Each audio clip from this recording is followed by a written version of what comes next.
तेन से आश्रम पिंजरा और राखे भाविनुसार।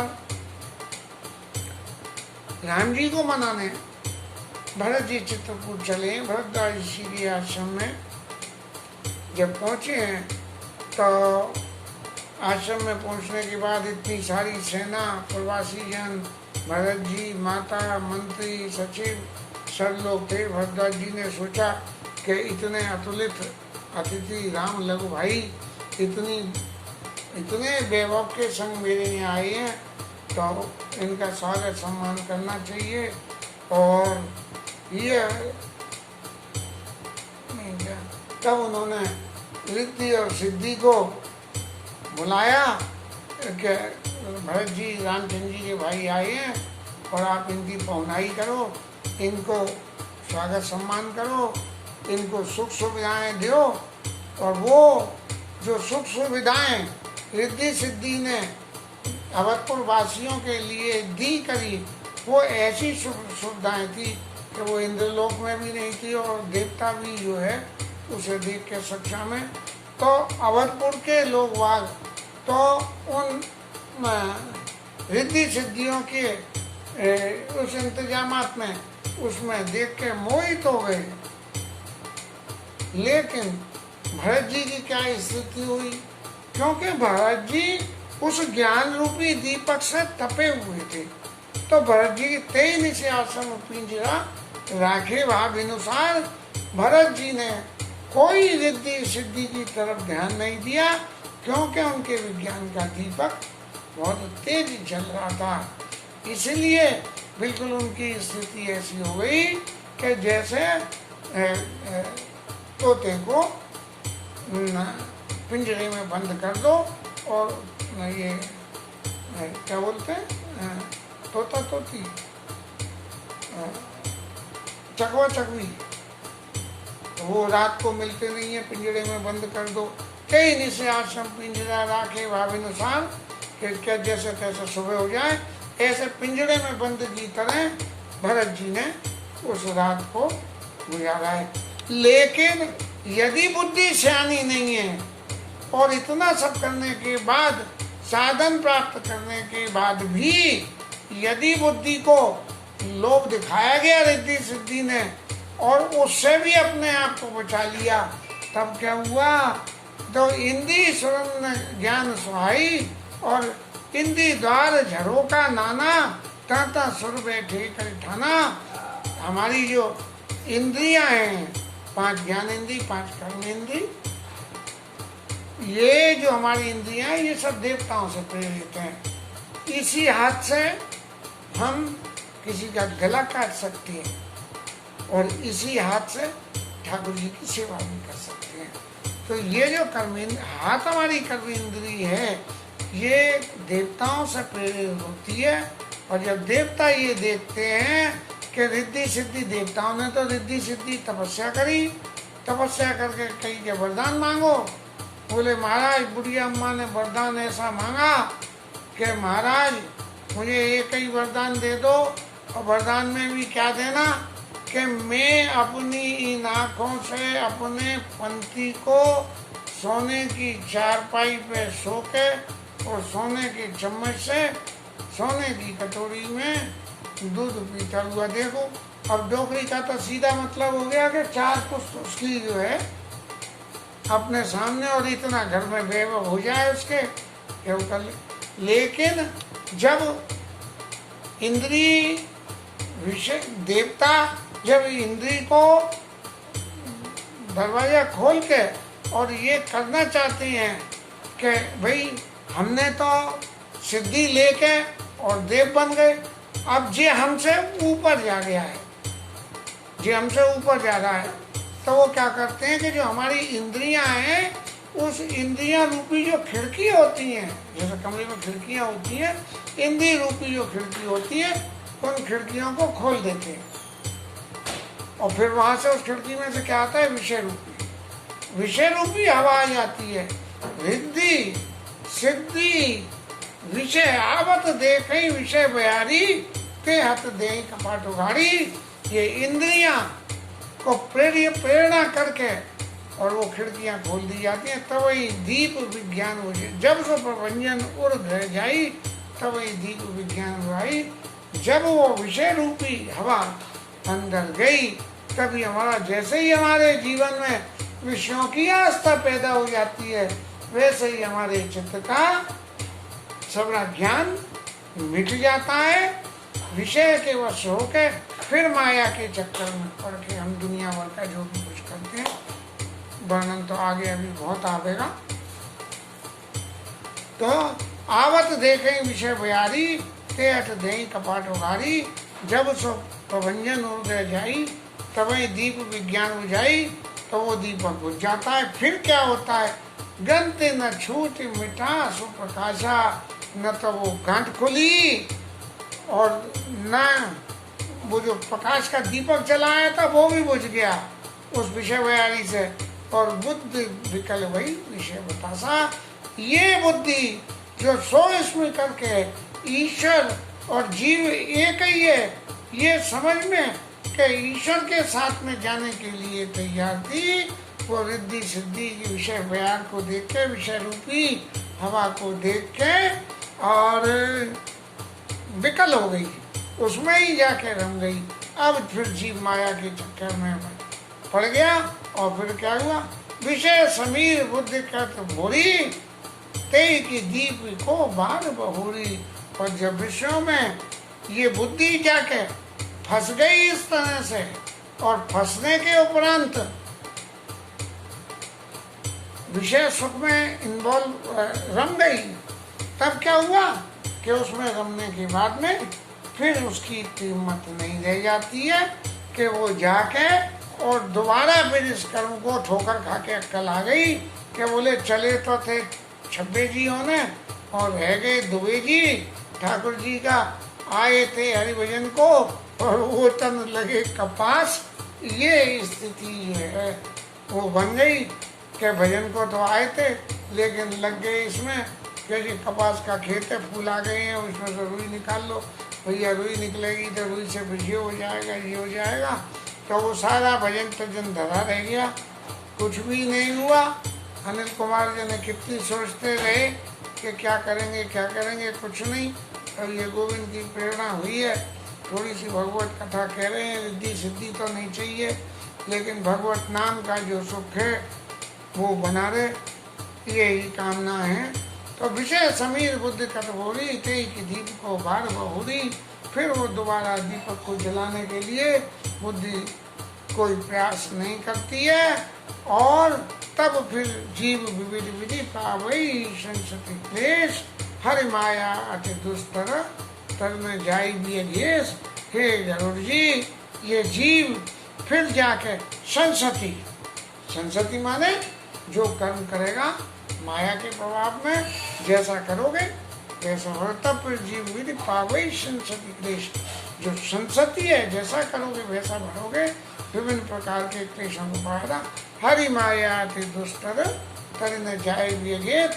हे गरुड़ जी, भगवान की माया बहुत दुस्तर है, उसको पार पाना बहुत मुश्किल है। तर न जाए व्यगेश, हरि माया अति दुस्तर तर न जाए व्यगेश, अति दुस्तर है। और हे गरुड़ जी, उससे पार नहीं पाया जा सकता है। लेकिन माया भगत सुनो तुम दो, और नारी वर्ग जानी सबको। माया पुनि रघुवीर भगत प्यारी, माया खल नर्तकी विचारी। माया नर्तकी के समान है जो ईश्वर को रजाने के लिए नृत्य करती है, और भक्ति भगवान को ऐसे प्रिय है जो भगवान की सेवा करने के लिए होती है। तो इसलिए सेवा जो करती है वो भक्ति है, और जो किसी को कंट्रोल अपनी सुपर पावर बनना चाहे तो वो माया है। फिर क्या कहते कठिन समझत कठिन, कहते कठिन समझत कठिन, साधत कठिन कलेश।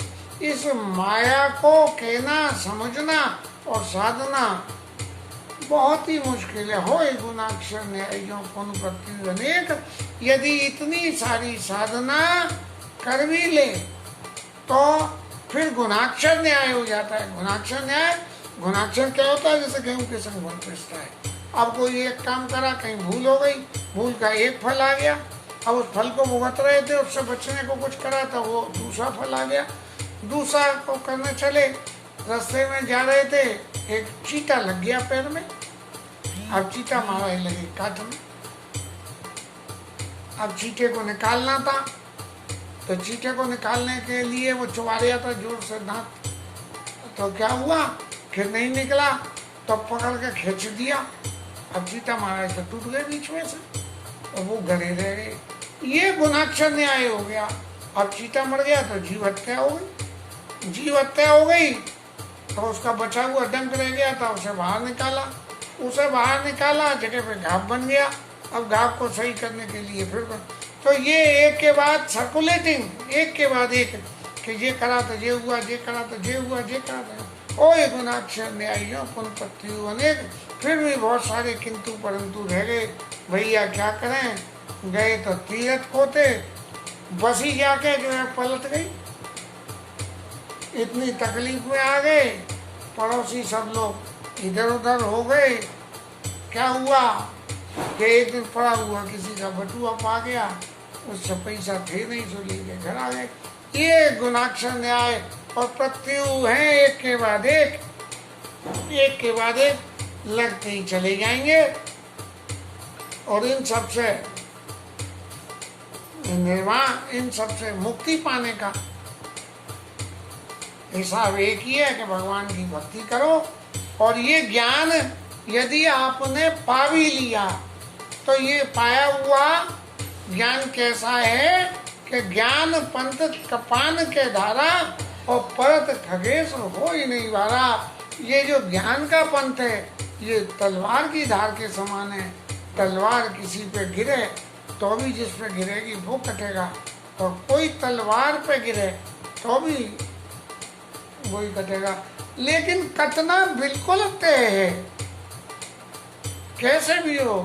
तलवार पे कोई गिरे और तलवार किसी पे गिरे, उसका कटना नहीं। जो निर्विघ्न पंथ निर्वाही, सो कैवल्य परम पद लहई। यदि इन सारी व्याधाओं को पार के भी ये जो पद ज्ञान का पंथ है, हा? निर्वाह हो जाए, हा? तो तब जाके ये जीव परम पद को भगवान के समय, परम पद को, भगवान के पद को, के ईश्वरन से जीव अविनाशी, उस ईश्वर को जाके मिल जाएगा। तब निर्वाह हो सकता है, तभी हो सकता है। आगे की एक लाइन सबसे ज्यादा सार की है कि राम भजत सोई मुकुते गोसाई अनैच्छित आवै बरियाई। ओ राम भगति राम भजत सोई मुकुते गुसाई अनैच्छित आवै बरियाई।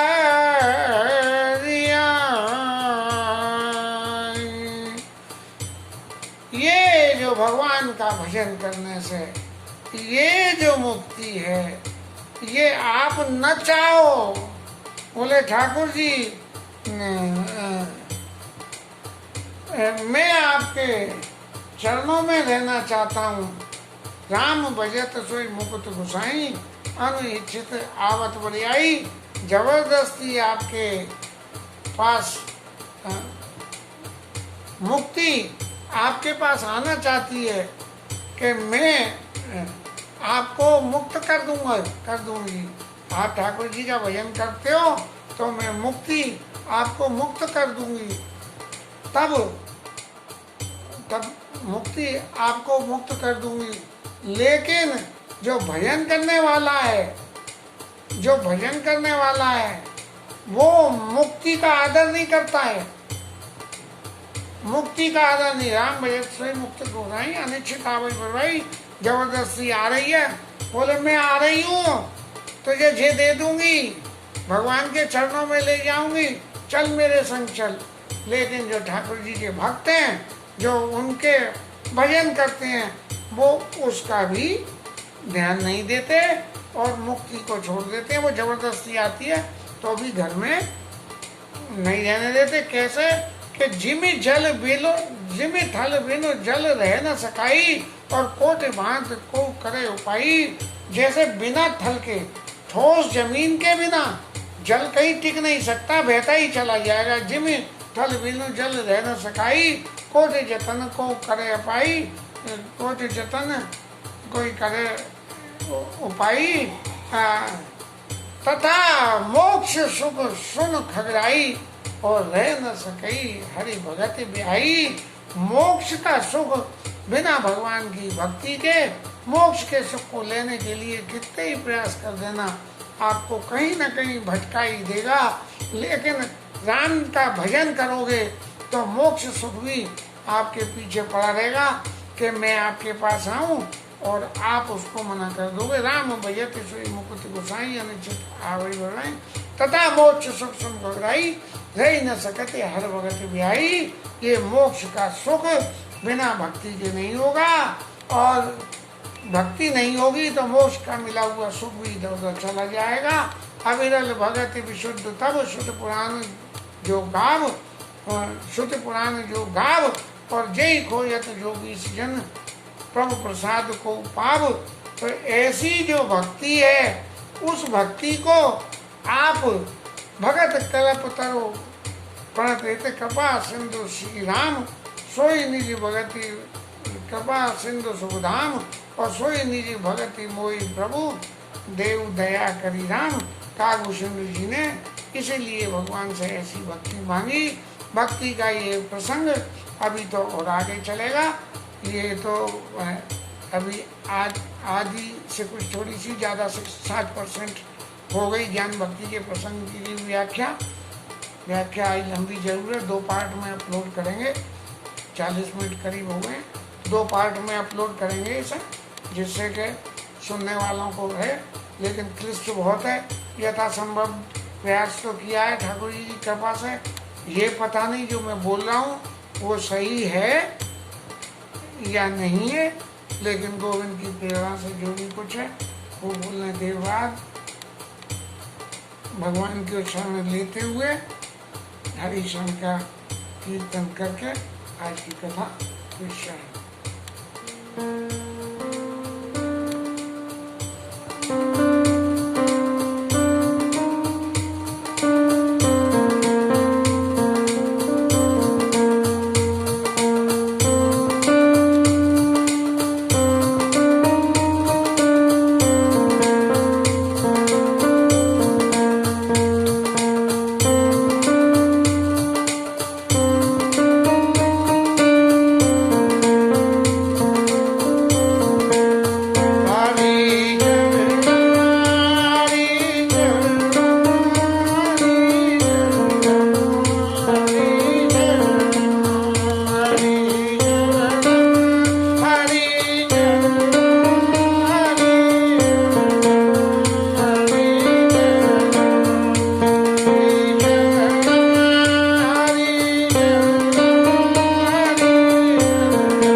जय जय श्री राधे, जय जय